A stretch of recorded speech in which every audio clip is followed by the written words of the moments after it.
Kamusta sa lahat? Maligayang pagdating sa aking channel. Nandito na naman ako na may bagong video. Ngayon ay ibabahagi ko sa iyo ang isang bagong video mula kay Halil Ibrahim Ceyhan at sila Turkoglu.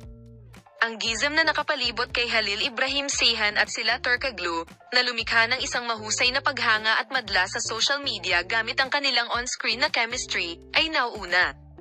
Sa kabila ng kanilang screen share sa sikat na TV series na Cranberry Sherbet, ang dalawang aktor ay nagpakita ng malinaw na hindi pagkakakilala sa isa't isa, na pumukaw ng mga tanong at haka-haka sa mga tagahanga.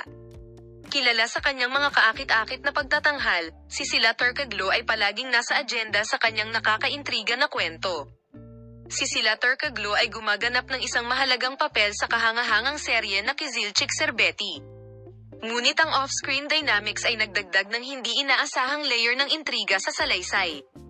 Ang pinagmulan ng pagigting ay tila nagmumula sa mga direktor ng serye, na hayagang nagpahayag na sila ay mag-iingat sa posibilidad na magbahagi sina Turkoglu at Ceyhan ng anumang koneksyon sa labas ng screen. Iminumungkahi ng mga ulat na sa mga kadahilan ng ipinaliwanag ng direktor, ayaw niyang makita sina Ayla Turkoglu at Halil Ibrahim Ceyhan na nakikipag-ugnayan ng lampas sa kanilang mga tungkulin sa script. Ang direktiba na ito ay naging isang on-screen na paraphrase na ginagaya ang kawalan ng pamilyar sa pagitan ng dalawang aktor, na nag-iiwan sa mga manunood na huminto sa pag-iisip tungkol sa mga pinagbabatayan na dahilan para sa maliwanag na pagpapangkat. Ang mga tagahanga na gustong masaksihan ang totoong chemistry ni na Ayla Turkoglu at Halil Ibrahim Ceyhan ay nagulat sa tila malayong relasyon ng mga karakter sa screen. Dear viewers, thank you all for watching my video. Goodbye. See you in new videos.